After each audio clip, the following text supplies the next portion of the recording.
Esta es una producción de Grupo Fórmula. Encuentra más contenido como este en radioformula.mx. Con Jaime Núñez.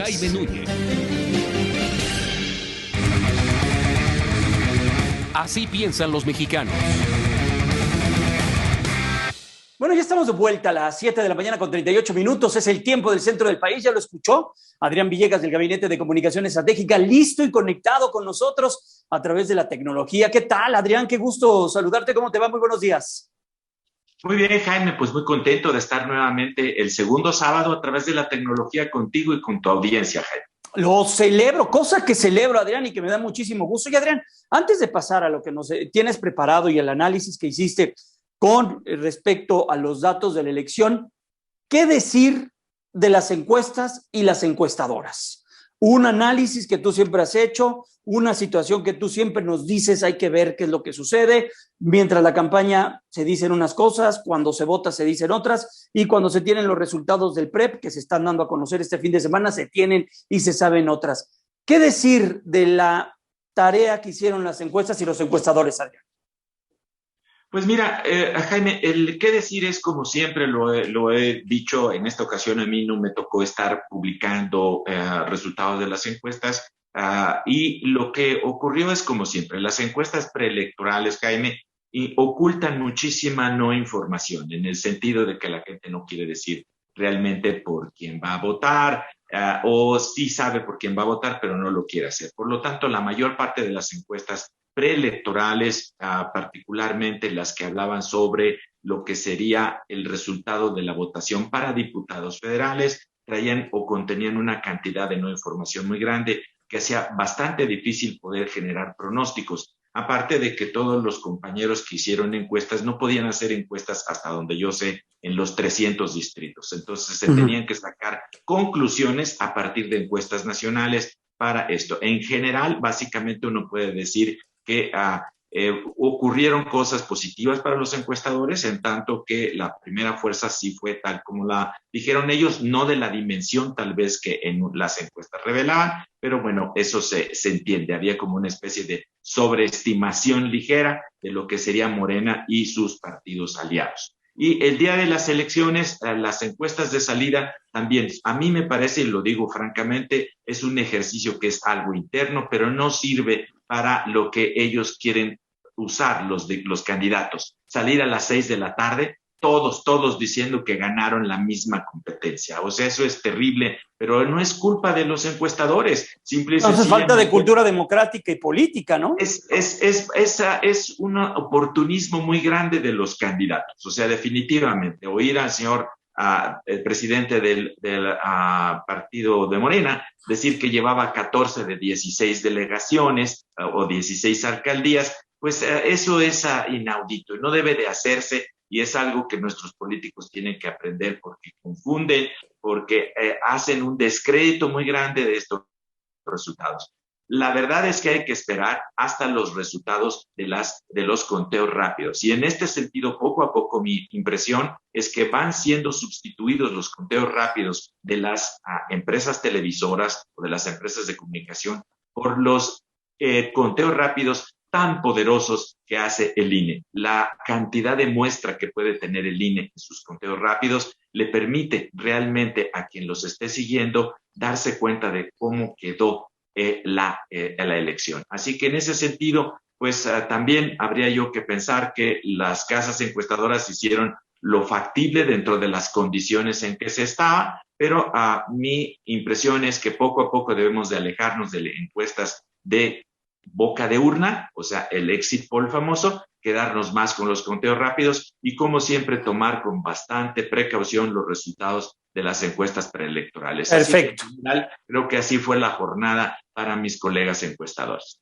A ver, ahora sí vamos de lleno con las diapositivas que nos preparaste, muy particularmente con los resultados de la Ciudad de México, que se ha prestado a memes, unos muy lamentables, ciertamente, de una ciudad dividida con un muro y todas estas cuestiones de un color y del otro, de lo que pasa, que no es el caso, Adrián, y tú nos vas a explicar por qué no es el caso, pero ¿de qué se trata? Exactamente, Jaime. Mira, yo creo que en esencia esta explicación que empezaron a dar aquellos miembros del partido que perdió una gran cantidad de alcaldías. Son explicaciones triviales que tratan de volver a profundizar en una percepción bastante errónea de los pobres contra los ricos, los pobres contra los ricos, los ricos supuestamente del poniente y los pobres supuestamente del oriente. Esa es una versión y visión maniquea de lo que realmente es una ciudad tan compleja como nuestra ciudad. Lo que está pasando con toda claridad es que no se ha hecho o no quieren quienes perdieron hacer un análisis correcto de que fallaron en muchas cosas y de que a final de cuentas en la Ciudad de México, así como hace décadas empezó un movimiento hacia la izquierda que se empezó gestando y a partir de la Ciudad de México creció hacia el sur-sureste y después hemos visto que se fue hacia el norte y el norpacífico. Ahora estamos ante un quiebre en ese sentido, en el corazón propiamente dicho de lo que eran las fuerzas de izquierda después de tantas décadas. Y explicarlo simple y sencillamente porque las clases medias y las medias altas que dominan supuestamente en el poniente de la ciudad son las causales o son los causantes de que se hayan perdido todas esas delegaciones, es una flagrante mentira, porque la estructura de los niveles socioeconómicos, como vamos a platicar brevemente en unos minutos, es mucho más allá y mucho más compleja de una película de Pedro Infante, ¿sí? De nosotros los pobres y ustedes los ricos. ¿Sí? Ahí lo vemos directamente ya en tu primera diapositiva. Definitivamente, Adelante. sí. Lo he usado porque estas películas de Ismael Rodríguez crearon una impronta muy importante, ¿sí? En la mente de muchos mexicanos, esta división de los pobres que son buenos, que son sufridos, y los ricos que son malos y que no tienen corazón hacia nada. Creo que esas visiones no ayudan a unir a un país que está sumamente polarizado, Jaime. Y lo que vamos a ver, Jaime, independientemente de que esta laminita que pusimos, la lámina donde ponía Oriente y Oriente, es siguiendo esta situación que ha provocado esta división falsa que se está haciendo respecto a cómo está la estructura de la Ciudad de México.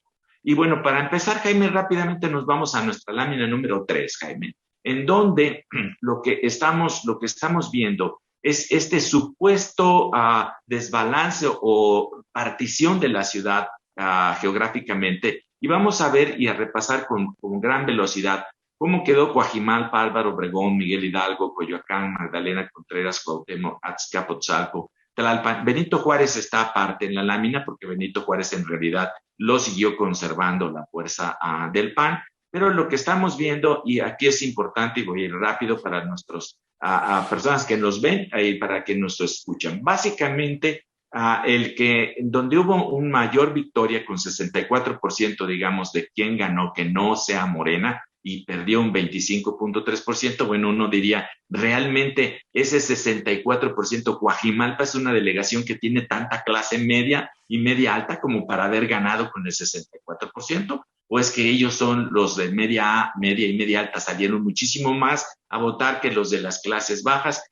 En fin, esto es una de las cuestiones de que tratar de explicar estas diferencias tan grandes en Coajimalpa, de 38.7 puntos, en Álvaro Obregón, Jaime, de 55.6 a 34, que es un 21.6 de diferencia, tratarlo de explicar simple y sencillamente por niveles socioeconómicos no es factible. El fenómeno es mucho más complejo y sí está revelando que hay una parte de la ciudadanía que ya no está contenta con el modelo como se ha dado.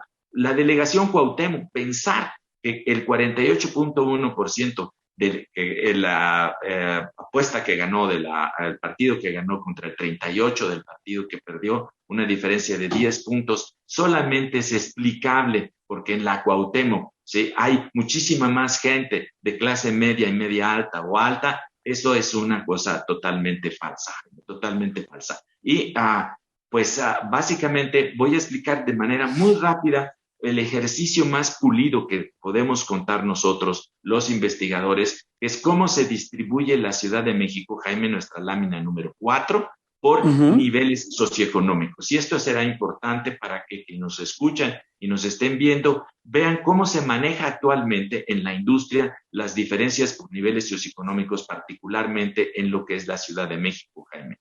Ahí lo que se puede observar, ¿sí?, es que nosotros manejamos en los investigadores, a partir de lo que ha elaborado la agencia mexicana, la Asociación Mexicana de Agencias de Investigación o de Inteligencia de Mercados, a partir de datos de la Encuesta Nacional de Ingreso, Gasto y Hogares del 2018, es lo que estamos viendo y lo que vamos a platicar. El nivel alto, así esto, lo que probablemente algunos prefiguran como la gente que vive en los mejores lugares de la Ciudad de México, apenas sí es el 11%, de acuerdo a estos estudios que se han hecho. El medio alto o C+, es el 18%.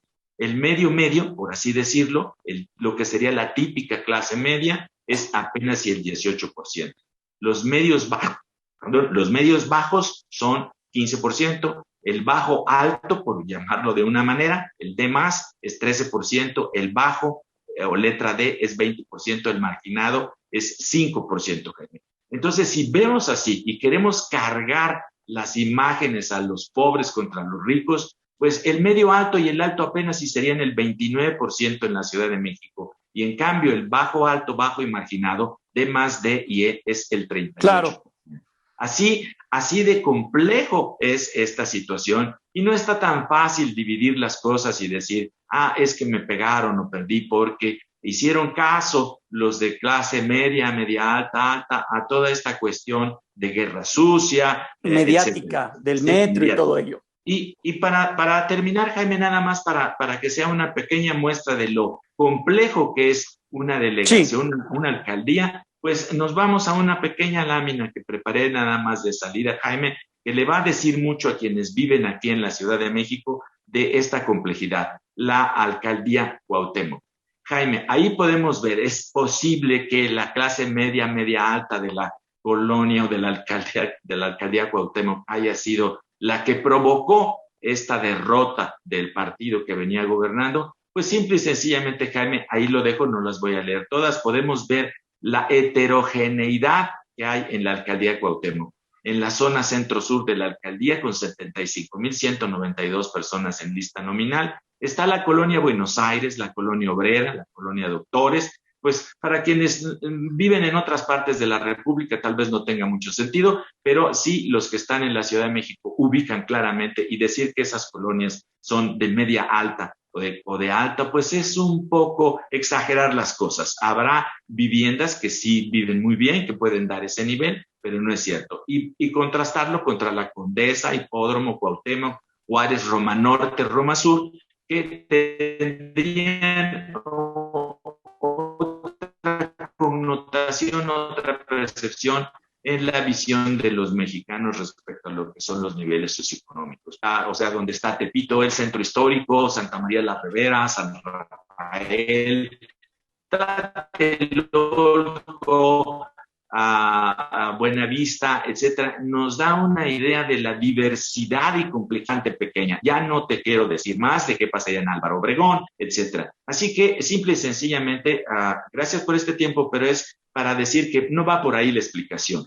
Si acaso sería uno de los vectores que podría ayudarnos a explicar esto, pero esta derrota que tiene el partido, que estaba el partido prácticamente hegemónico en toda la Ciudad de México, no necesariamente va por esto. Olvidémonos de estarnos dividiendo en clases pobres y ricos. La cuestión es mucho más compleja. Claro. Quienes perdieron tienen que analizar por qué perdieron realmente, y quienes ganaron no estar también victoriosos, porque van a tener una encomienda muy compleja para atender alcaldías y ciudades muy complejas, Jaime. Sin duda, sin duda, y esperemos, y en ellos está pues la esperanza, sí, y también quizá es el grito de que esta ciudad tiene que cambiar. 24 años gobernando un mismo sistema y partido político, hoy con otro color, pero esto empezó con el PRD, que muchos del PRD hoy son de Morena, pues ya la ciudad también quizá le está mandando un grito a la oposición para decir queremos cosas nuevas, y a los gobernantes ya esto está muy desgastado, necesitamos sangre nueva, respiración, oxígeno en las áreas políticas. Pues Adrián Villegas, del Gabinete de Comunicación Estratégica, siempre es un privilegio poder escucharte y que nos ayudes a entender esto, que sin duda es muy importante, y no caer en los discursos de odio y discursos de más, menos, y pobres, ricos, blancos, negros, ricos, nada de eso. Somos mexicanos, estamos en la misma ciudad, vivimos para lo mismo y por supuesto tenemos que luchar por un bienestar conjunto. Adrián, muchas gracias, cuídate mucho, muy buenos días. Buenos días a toda tu audiencia, a ti también, gracias. Hasta pronto, Adrián Villegas, del Gabinete de Comunicación Estratégica. Vamos ahora contigo, Cintia Dávalos, las megalopolitanas.